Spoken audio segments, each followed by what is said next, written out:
নমস্কার, math learning YouTube চ্যানেলে সবাইকে স্বাগত জানাই।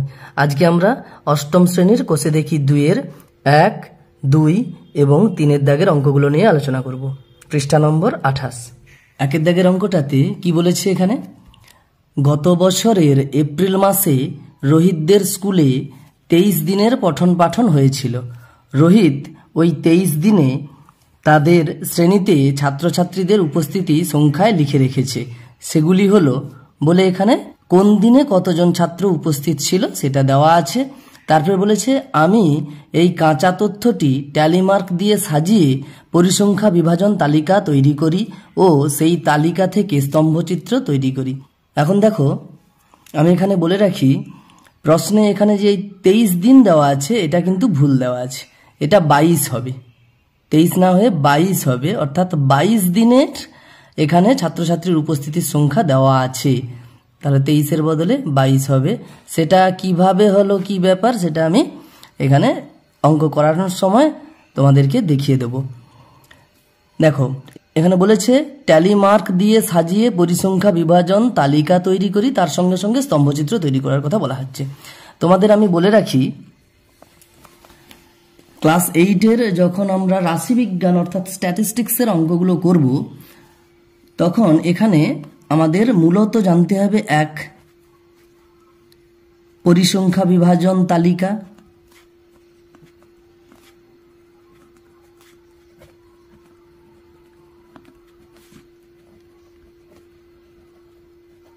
এই পরিসংখ্যা বিভাজন তালিকা তোমরা ক্লাস 9-এও পেয়ে যাবে। আর 2 নম্বর আমাদের জানতে হবে পাইচিত্র। পাইচিত্রের আরেকটা নাম আছে, সেটা হচ্ছে বা বৃত্ত ক্ষেত্রাকার চিত্র। বৃত্ত ক্ষেত্রাকার চিত্র। তাহলে আমরা এখানে স্তম্ভচিত্রটা আছে যেটা, সেটা স্তম্ভচিত্রটা ডিটেলে নেই। আপাতত স্তম্ভচিত্রের শর্ট প্রশ্ন আছে। স্তম্ভচিত্র তৈরি আমরা আগে ক্লাস 7-এ শিখে নিয়েছি।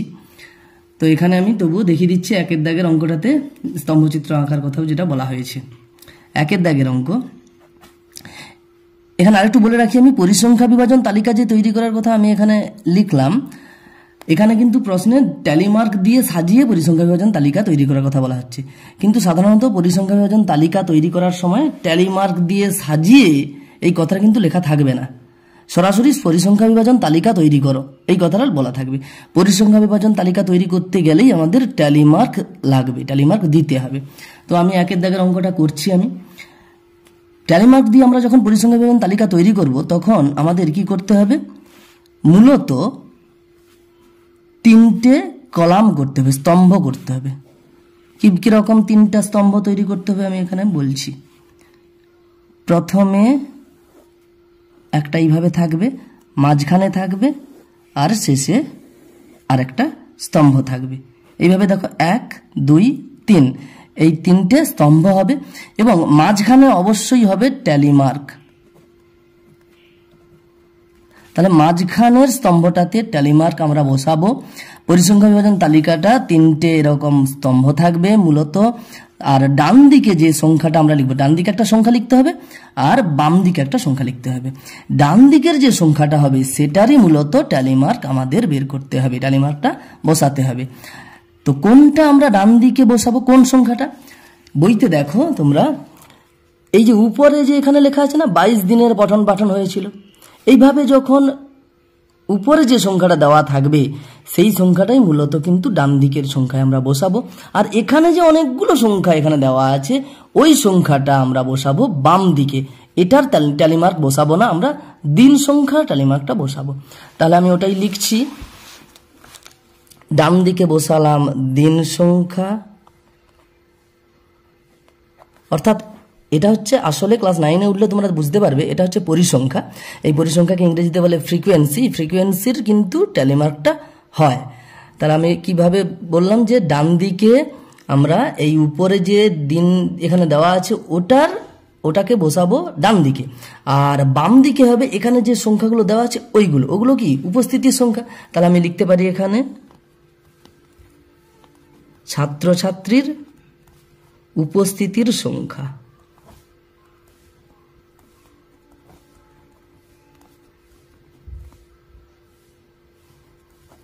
এটা হয়ে গেল আমাদের।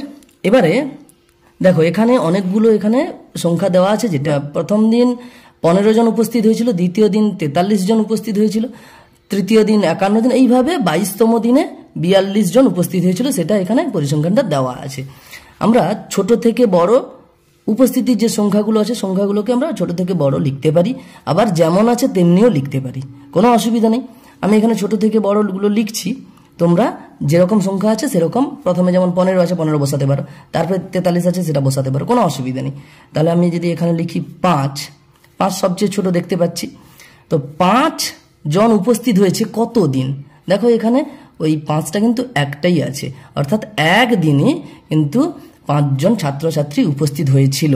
তাহলে কোন আমরা দিন সংখ্যাটাতে আমরা লিখবো 1, তাহলে 5 জন উপস্থিত হয়েছিল একদিন।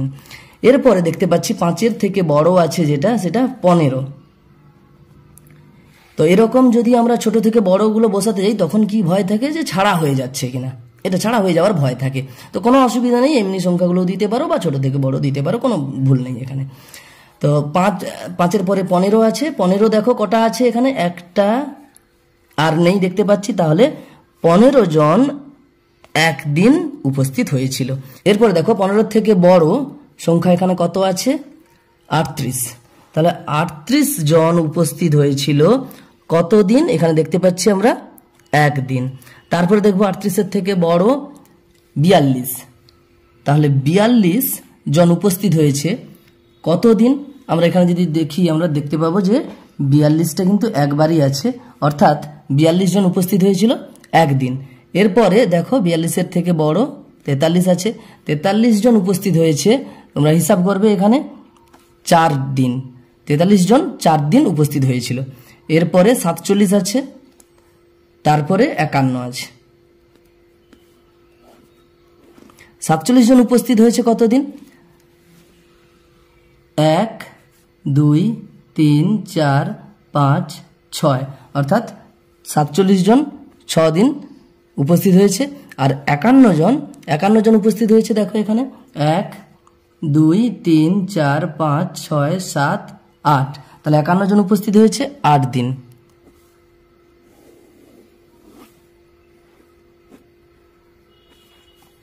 এবার আমরা ট্যালি মার্কটা করব, এইখানে যে দিন সংখ্যাগুলো বসিয়েছি এটা ধরে এখানে ট্যালি মার্ক করব। দেখো 1-এর ট্যালি মার্কটা কিরকম হবে, এরকম একটা এরকম রেখা টেনে দেবে, উল্লম্ব রেখা। আবার 1 আছে, 15 জন উপস্থিত হয়েছে একদিন, আবার 1 আছে, এরকম ট্যালি মার্ক হয়ে গেল, আবার 1 আছে, এরকম ট্যালি মার্ক হয়ে গেল। 4 আছে, কি হবে 1 2 3 4, এইভাবে 4টে রেখা টেনে দিলাম, উল্লম্ব রেখা। এবারে 6টাকে কিভাবে লিখতে হয় এগুলো আমরা ট্যালি মার্কটা ক্লাস 6-এ শিখে গেছিলাম। দেখো 1 2 3 4, তারপরে 5 এরকম ভাবে টানতে হয়, আর একটা এরকম করে আলাদা জায়গায় লিখতে হয়, এটা তোমরা ক্লাস 6-এ শিখে নিয়েছো। তো এইভাবে 6 লিখতে হবে 1 2 3 4 করে, তারপরে 5 নম্বর যে রেখাটা সেটা কিন্তু এরকম 4 জনকে মিলে এরকম ভাবে রাখতে হয়, আর 6 নম্বর যেটা সেটা আলাদা করে আবার এরকম ভাবেই করে নিতে হয়, ফলে আলাদা জায়গায় একটা রেখা টেনে নিলাম। 8 কিভাবে হবে, 1 2 3 4 5 6 7 8, এইভাবে 8 আমরা ট্যালি মার্কে বসালাম। তো এখানে দেখো তোমাদের বলেছিলাম যে অঙ্কটাতে ভুল আছে, 22 দিনের এখানে সংখ্যাগুলো দেওয়া আছে, কিন্তু বইতে প্রশ্নে 23 দিনের পঠন পাঠনের কথা বলা ছিল। দেখো এখানে মোট দিন সংখ্যা কত হচ্ছে আমরা যদি হিসাব করি দেখতে পাবো, এখানে দেখো 8 6 14, 14 4 18, 18 19 20 21 22, তাহলে 22 দিনের ছাত্রছাত্রীর উপস্থিতির সংখ্যা কিন্তু এখানে দেওয়া আছে। তাহলে আমরা এখানে লিখব যে উপরের তালিকাটি হলো পরিসংখ্যা বিভাজন তালিকা। তো এটা পরিসংখ্যা বিভাজন তালিকা। এরপরে আমাদের স্তম্ভচিত্র তৈরি করতে বলেছে, এই পরিসংখ্যা বিভাজন তালিকা দেখে দেখে কিভাবে করব আমরা। স্তম্ভচিত্র তৈরি করতে গেলে তোমরা এটা ক্লাস 6-এ স্তম্ভচিত্রও করে নিয়েছো, ক্লাস 7-এ দ্বিস্তম্ভচিত্র হয়ে গেছে, স্তম্ভচিত্র তৈরি করতে গেলে মূলত আমাদের কি করতে হবে, পরস্পর লম্ব দুটো রেখা আমাদের নিতে হবে এইভাবে, এবং অবশ্যই তীর চিহ্ন দিতে হবে পরস্পর লম্ব দুটো রেখা। এবার আমরা কি করব, স্তম্ভচিত্র এদিক থেকেও আমরা থাম তুলতে পারি, স্তম্ভ তুলতে পারি, না হলে এদিক থেকেও আমরা এরকম ভাবেও স্তম্ভ আঁকতে পারি। আমি নিচ থেকে উপরের দিকে স্তম্ভগুলো আঁকতে থাকবো। এখানে লিখব ছাত্রছাত্রীর উপস্থিতির সংখ্যা, ছাত্রছাত্রীর উপস্থিতির সংখ্যা, আর এদিকটাতে লিখব দিন সংখ্যা।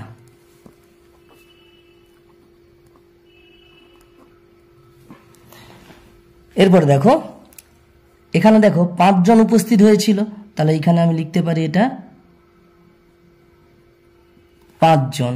তাহলে 5 জন উপস্থিত হয়েছিল কত দিন, সেটা আমরা এখানে দাগ কেটে নিতে পারি। এটা প্রথমে 0 হয়ে গেল, 1 2 3 4 5 6 7 8 এইভাবে চলে যাবে। তাহলে 8 7 আমরা লিখব 1 2 3 4 5 6 7 8 এইভাবে আমরা উল্লম্ব রেখাটিতে দিন সংখ্যাগুলো লিখলাম। আর অনুভূমিক রেখাটিতে আমরা ছাত্রছাত্রীর উপস্থিতির সংখ্যাগুলো লিখব। 5 জন উপস্থিত হয়েছে, তারপরে 15 জন, তারপরে 38 জন, তারপরে 42 জন, তারপরে 43, তারপরে 47, তারপরে 51। এবার আমরা স্তম্ভগুলো যদি আঁকতে থাকি, দেখো 5 জন একদিন উপস্থিত হয়েছে, সুতরাং আমরা কি করব, এরকম করে 1 পর্যন্ত আমাদের উচ্চতাটা যাবে, স্তম্ভের উচ্চতাটা 1 পর্যন্ত গেল।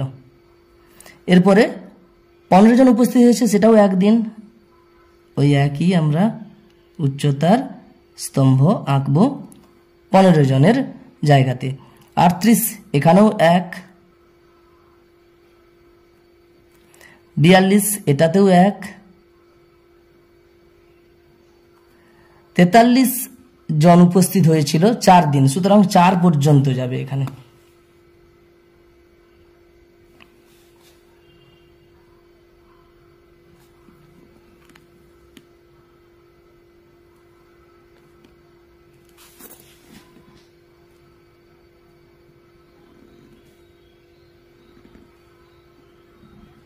এরকম করে একটা স্তম্ভ এঁকে নিতে পারি। 43 জন উপস্থিত হয়েছিল 4 দিন। এরপরে 47 জন উপস্থিত হয়েছিল 6 দিন। 6 ঘরে আমরা নিয়ে নেব এইভাবে একটা দাগ,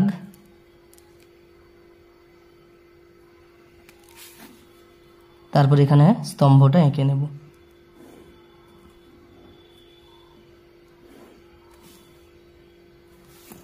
এরপরে 51 জন উপস্থিত হয়েছিল 8 দিন।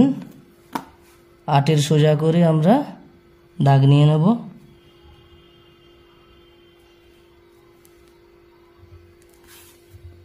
তারপরে স্তম্ভটা এঁকে নেব।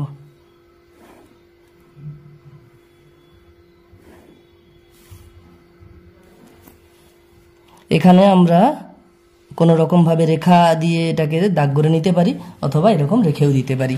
তাহলে হয়ে গেল আমাদের এটা স্তম্ভচিত্র। এবং তার সঙ্গে সঙ্গে আমাদের আর একটু কাজ আছে, সেটা আমরা বলতে পারি এখানে যে উল্লম্ব স্কেল। উল্লম্ব স্কেলটা কিরকম, এইখানে আমি কি করেছি যে 1 ঘর মানে 1 দিন, সেটা আমরা লিখব যে 1 ঘর সমান 1 দিন। এখানে যা যা কথাগুলো আমি লিখলাম, এই যে প্রথমে পরস্পর লম্ব দুটো রেখা টেনে তাকে তীর চিহ্ন দিলাম, এবং এখানে 0 1 2 এই যে সংখ্যাগুলো লিখলাম, এখানে যে ছাত্রছাত্রীর উপস্থিতির সংখ্যা সেটা লিখলাম, এবং তীর চিহ্ন দিয়ে এদিকটা কি বোঝাতে চেয়েছি, এদিকটা কি বোঝাতে চেয়েছি তীর চিহ্ন দিয়ে আমি লিখে দিলাম যে এদিকটা ছাত্রছাত্রীর উপস্থিতির সংখ্যা বোঝাতে চেয়েছি আর এদিকটা দিন সংখ্যা বোঝাতে চেয়েছি। এবং তার সঙ্গে সঙ্গে আর কি উল্লেখ করব, উল্লম্ব স্কেল। উল্লম্ব স্কেলটা বলতে এখানে যে এই যে দাগটা কেটেছি, অর্থাৎ এই যে স্কেলটা আছে, এই স্কেলটা এক ঘর সমান কি, এটা দিন সংখ্যা যেহেতু এক ঘর সমান এক দিন ধরেছি আমি, এই হিসাবে 1 2 3 4 5 6 7 8 8 দিন আমরা এখানে দেখতে পাচ্ছি, সেটাকেই আমরা লিখে নিয়েছি। তো এটা হয়ে গেল আমাদের স্তম্ভচিত্র। তাহলে এখানে আমি বলে দিতে পারি যে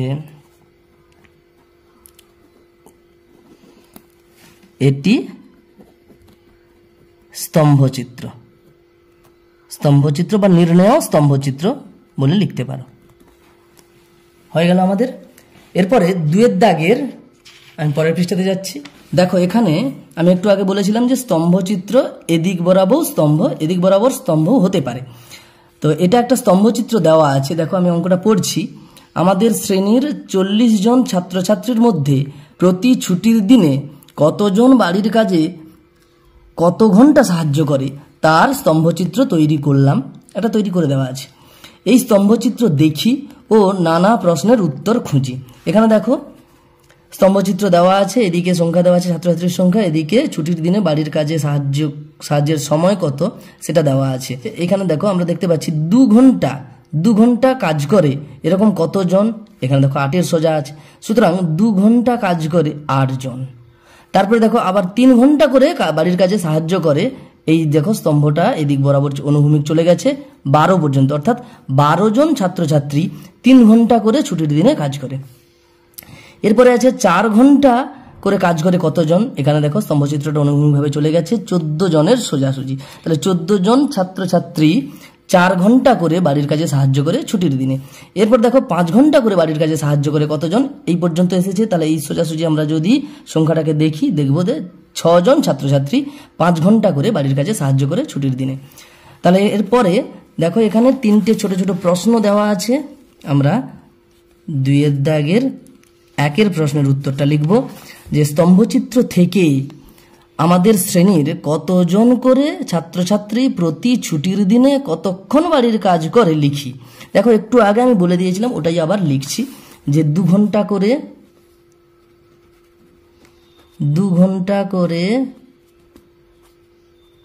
বাড়ির কাজে সাহায্য করে, 2 ঘন্টা করে বাড়ির কাজে সাহায্য করছে, দেখো 8 পর্যন্ত এসেছে, সুতরাং 8 জন। তো এরপরে 3 ঘন্টা করে বাড়ির কাজে সাহায্য করে, 3 ঘন্টা করে বাড়ির কাজে সাহায্য করে, আমরা যদি অনুভূমিক যে স্তম্ভটা আছে সেটা দেখি, দেখব 12 জন ছাত্রছাত্রী, সুতরাং লিখবো এখানে 12 জন। এরপরে 4 ঘন্টা করে বাড়ির কাজে সাহায্য করে, দেখো 4 ঘন্টার যে স্তম্ভচিত্রটা আছে অনুভূমিকভাবে কত দূর পর্যন্ত এসেছে, 14 পর্যন্ত, অর্থাৎ 14 জন ছাত্রছাত্রী 4 ঘন্টা করে বাড়ির কাজে সাহায্য করে, তাহলে এখানে লিখবো 14 জন। এরপরে আছে 5 ঘন্টা করে বাড়ির কাজে সাহায্য করে, আমরা যদি ছকটা দেখি তাহলে দেখতে পাবো 6 জন, 6 পর্যন্ত এসেছে চিত্রটা, দেখো এখানে 6 পর্যন্ত 5 ঘন্টা করে বাড়ির কাজে সাহায্য করে 6 পর্যন্ত এসেছে, তাহলে 5 ঘন্টা করে বাড়ির কাজে সাহায্য করে 6 জন। এটা হয়ে গেল প্রথম প্রশ্নের উত্তর। এবারে যে দ্বিতীয় মানে 2 দাগের 2-এর প্রশ্নটা যেটা বলেছে সেটা কি বলেছে, কতজন ছাত্রছাত্রী ছুটির দিনে সবচেয়ে বেশি সময় বাড়ির কাজে সাহায্য করে, সবচেয়ে বেশি সময় বাড়ির কাজে সাহায্য করে, সবচেয়ে বেশি সময় দেখো 2 ঘন্টা করে আছে, 3 ঘন্টা করে আছে, 4 ঘন্টা করে আছে, 5 ঘন্টা করেও কিন্তু সাহায্য করে বাড়ির কাজে। তো সুতরাং এটাই সবচেয়ে বেশি সময় ধরে যে বাড়ির কাজে সাহায্য করে যারা, তারা। তাহলে 5 ঘন্টা করে কাজ করছে কতজন, 6 জন, সুতরাং আমরা এখানে লিখতে পারি যে ছুটির দিনে সবচেয়ে বেশি বাড়ির কাজে সাহায্য করে, সবচেয়ে বেশি সময়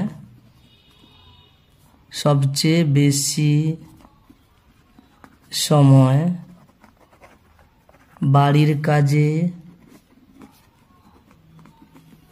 সাহায্য করে 6 জন। এরপরে 3 দাগের যে প্রশ্নটা আছে সেখানে বলেছে প্রতি ছুটির দিনে 2 ঘন্টা করে বাড়ির কাজে কতজন ছাত্রছাত্রী সাহায্য করে। দেখো 2 ঘন্টা করে বাড়ির কাজে সাহায্য করে 8 জন। এরা 2 ঘন্টা করে যারা কাজ করে তাদের সংখ্যাটা এইভাবে স্তম্ভচিত্র দেওয়া আছে। তাহলে 8 জন কিন্তু 2 ঘন্টা করে কাজ করে। তাহলে 2 ঘন্টা করে বাড়ির কাজে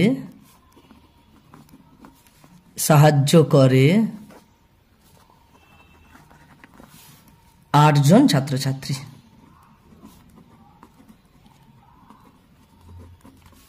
এই হয়ে গেল 2 এর দাগের আমাদের উত্তর। এরপরে 3 এর দাগের এ বি করে দুটো প্রশ্ন আছে আমরা দেখতে পাচ্ছি। এরপরে 3 এর দাগের অঙ্কটা কি বলেছে, নিচের পাইচিত্র দেখি ও প্রশ্নের উত্তর খুঁজি। এখানে দেখো এই যে বৃত্তক্ষেত্রাকার চিত্রটা আছে এটাকেই মূলত পাইচিত্র বলা হয়। তো এই পাইচিত্রটা এঁকে দেওয়া আছে এখানে, সেখান থেকে কিছু প্রশ্ন দেওয়া আছে, সেই প্রশ্নের উত্তর দিতে বলা হয়েছে। এখানে কি বলা আছে, শ্রোতারা কোন কোন ধরনের গান পছন্দ করেন তার পাইচিত্র এটা। এবারে 1 নম্বর প্রশ্ন বলেছে, লোকসঙ্গীতের শ্রোতার বৃত্তকলাটি সম্পূর্ণ বৃত্তাকার ক্ষেত্রের কত অংশ লিখি। দেখো এখানে একটা কথা যেটা তোমাদের মনে রাখা দরকার সেটা হচ্ছে কি, বৃত্তকলা। গণিতের ভাষায় এই বৃত্তকলা কথাটার সংজ্ঞা কি, বৃত্তকলা হচ্ছে একটি বৃত্তের কেন্দ্র থেকে দুটো ব্যাসার্ধ পরিধিতে এইভাবে যদি থাকে, সেই পরিধির ওই অংশটা ওই দুটো ব্যাসার্ধের সঙ্গে মিলে যে অংশটা তৈরি করে বৃত্তের ওই অংশটাকে বলা হবে বৃত্তকলা। তাহলে এটা একটা বৃত্তকলা, এটা একটা বৃত্তকলা, এটা একটা বৃত্তকলা, এটা একটা বৃত্তকলা।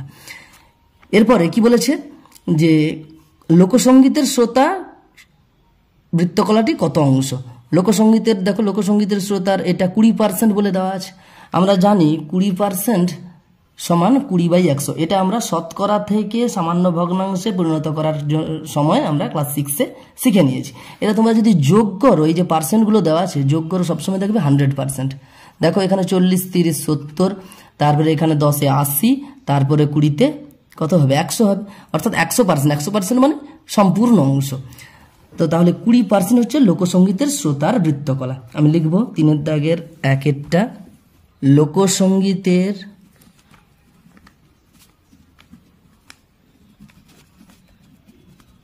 শ্রোতার বৃত্তকলাটি সম্পূর্ণ বৃত্তাকার ক্ষেত্রের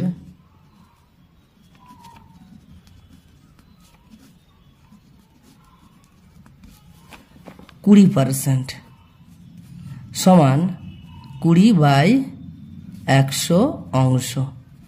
শতকরা থেকে সামান্য ভগ্নাংশে কিভাবে পরিণত করতে হয় সেটা আমরা ক্লাস 6-এ শিখে নিয়েছি। কি করব আমরা, পার্সেন্ট অর্থাৎ শতকরা যে চিহ্নটা আছে সেটা তুলে দিলেই সেটা কি হয়ে যাবে, নিচে 100 চলে আসবে।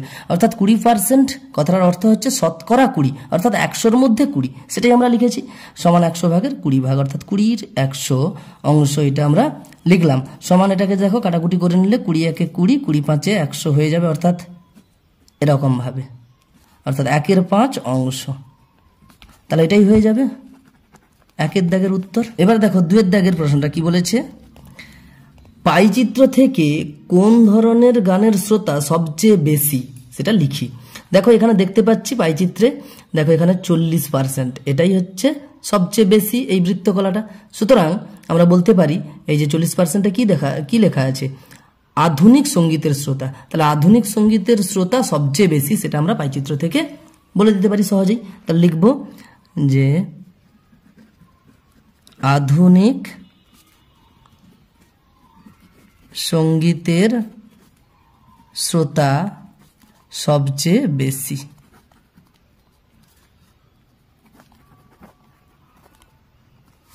এরপরে 3 এর দাগের কি বলেছে,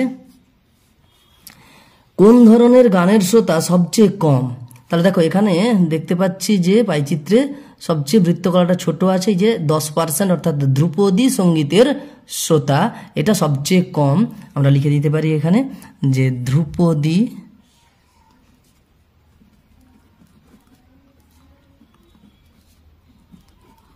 সঙ্গীতের শ্রোতা সবচেয়ে কম। তো হয়ে গেল, এটা মূলত 3-এর দাগের এর 3টা প্রশ্ন ছিল। 3-এর দাগের এর অঙ্কগুলো সমস্ত করে নিলাম। এর পরের পৃষ্ঠাতে 3-এর দাগের বি এর অঙ্কগুলো দেওয়া আছে। কি বলেছে বি এর দাগের? দেখো, দর্শকরা টিভিতে কোন ধরনের অনুষ্ঠান পছন্দ করেন তার পাইচিত্র এখানে দেওয়া আছে। এখানে বৃত্তাকার পাইচিত্র কথার অর্থ কি? বৃত্তক্ষেত্রাকার চিত্র। এটা দেখো ওভাল হয়ে গেছে, উপবৃত্তের মতো হয়ে গেছে। এটা মূলত কিন্তু বৃত্তাকার হবে। ছবি ছাপানোর ক্ষেত্রে এখানে একটু ডিস্টার্ব হয়ে গেছে। তো এখানে দেখো ডিগ্রি করে দেওয়া আছে, 10 ডিগ্রি, 20 ডিগ্রি, 90 ডিগ্রি, তারপর 240 ডিগ্রি, এইভাবে বৃত্ত কলাগুলো কোণগুলো দেওয়া আছে। এই কোণগুলোকে কি বলে সেটা আমরা 4-এর দাগের অঙ্কটা যখন করব তখন আমরা জানতে পারবো। এই কোণগুলোকে মূলত বলে বৃত্তকলার কেন্দ্রীয় কোণ। বিয়ের দাগের প্রথম প্রশ্নটা কি বলেছে? পাইচিত্রে খবরের দর্শকের বৃত্তকলাটি সম্পূর্ণ বৃত্তাকার ক্ষেত্রের কত অংশ লিখি। দেখো, এটা পাইচিত্রে এখানে খবরের দর্শক, দেখো এখানে খবর বলে লেখা আছে, 20 ডিগ্রি লেখা আছে তার বৃত্তকলার কেন্দ্রীয় কোণ। তাহলে এখান থেকে আমরা কত অংশ খবরের দর্শক সেটা আমরা কিভাবে পাবো? খেয়াল রাখবে, বৃত্তক্ষেত্রাকার চিত্রের এরকম যদি বৃত্তের কেন্দ্র বরাবর আমরা যদি গোল করে যদি সম্পূর্ণ কোণটাকে ধরতে চাই তাহলে দেখবে সবসময় ওটা কত হবে? 360 ডিগ্রি হবে। আমরা ক্লাস 5-এ জেনে নিয়েছি যে ধরো এখানে একটা বিন্দু আছে, আমরা এই বিন্দুর চতুর্দিকে টোটাল কত কোণ হবে যদি আমরা বুঝতে চাই, তাহলে যদি আমরা একটা সরল কোণ তৈরি করি, অর্থাৎ সরল রেখা এদিকে চলে গেছে, সেই সরল রেখার একটা বিন্দুতে এদিকটা কত হবে? উপরেরটা এটা 180 ডিগ্রি আর নিচের এটাও 180 ডিগ্রি, এই করে টোটাল কত কোণ হবে? 360 ডিগ্রি হবে। অর্থাৎ পাইচিত্রের বৃত্তের কেন্দ্রের যে বৃত্তকলাগুলোর কেন্দ্রীয় কোণ পাবো, অর্থাৎ মোট বৃত্তকলার কেন্দ্রীয় কোণ কত হবে? সবসময় 360 ডিগ্রি হবে। তোমরা এখানে যদি যোগ করে দেখতে পাবে 240, 90 330, 20-তে 350, 10-এ 360, এইভাবে পেয়ে যাচ্ছি আমরা। তাহলে কি বলবো? যে খবরের দর্শক এখানে যেটা আছে বৃত্তকলার কেন্দ্রীয় কোণ কত হচ্ছে? 20 ডিগ্রি, অর্থাৎ 360 ডিগ্রির মধ্যে 20 ডিগ্রি। এটাই আমরা লিখব বি এর 1-এরটা। খবরের দর্শকের বৃত্তকলাটি সম্পূর্ণ বৃত্তাকার ক্ষেত্রের কত অংশ হবে? মোট 360 ডিগ্রির মধ্যে 20 ডিগ্রি। এটা দেখো ছবিতে আমরা দেখতে পাচ্ছি খবরের দর্শকের বৃত্তকলার কেন্দ্রীয় কোণটা 20 ডিগ্রি আছে, সুতরাং 360 ডিগ্রির মধ্যে 20 ডিগ্রি হচ্ছে। এটাকে আমরা আর একক লিখব না, 20-র 360 অংশ লিখব। সমান দেখো কাটাকুটি যদি করি 0 0 কেটে গেল, 2 18 36, 2 1 2, এই করে 1-এর 18 অংশ। এরপরে বি এর 2-এর দাগের অঙ্কটা কি বলেছে? কোন ধরনের অনুষ্ঠানের দর্শক সবচেয়ে বেশি লিখি। আমরা পাইচিত্র থেকে দেখতে পাচ্ছি, দেখো কোন বৃত্তকলার কেন্দ্রীয় কোণটা সবচেয়ে বেশি? এইটা 240 ডিগ্রি। এটা কি লেখা আছে? প্রমোদমূলক।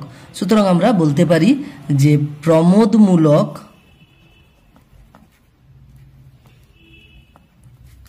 অনুষ্ঠানের দর্শক সবচেয়ে বেশি। এরপরে 3-এর দাগের অঙ্কটা কি বলেছে? কোন ধরনের অনুষ্ঠানের দর্শক সবচেয়ে কম। দেখো এখানে দেখতে পাচ্ছি সবচেয়ে কম বৃত্তকলার কেন্দ্রীয় কোণ এই যে 10 ডিগ্রি আছে, তথ্যমূলক লেখা আছে। তাহলে তথ্যমূলক অনুষ্ঠানের দর্শক সবচেয়ে কম লিখবো আমরা, তথ্যমূলক অনুষ্ঠানের দর্শক সবচেয়ে কম। হয়ে গেল। এরপরে 4 নম্বর প্রশ্নটা কি বলেছে? মোট দর্শকের কত অংশ খেলাধুলার অনুষ্ঠান দেখেন লিখি। দেখো খেলাধুলার অনুষ্ঠান এই যে 90 ডিগ্রি আছে বৃত্তকলার কেন্দ্রীয় কোণ, সুতরাং আমরা লিখতে পারি খেলাধুলার অনুষ্ঠান দেখেন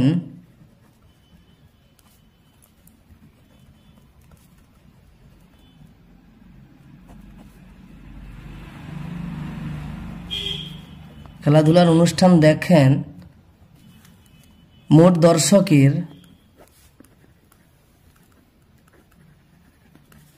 কত অংশ? মোট দর্শক তো অর্থাৎ কেন্দ্রীয় বৃত্তকলার কেন্দ্রীয় কোণ কত হবে? 360 ডিগ্রি। 360 ডিগ্রির মধ্যে 90 ডিগ্রিটা আছে খেলাধুলার বৃত্তকলার কেন্দ্রীয় কোণ। সুতরাং আমরা 90/360 অংশ লিখে দিতে পারি। সমান হয়ে যাবে, কাটাকুটি করলে দেখো 9 4 36, 9 1 9, অর্থাৎ 1 4 অংশ। আজ আপাতত এই পর্যন্ত। পরের ভিডিওতে পরের অঙ্কগুলো নিয়ে আলোচনা করা হবে। ধন্যবাদ।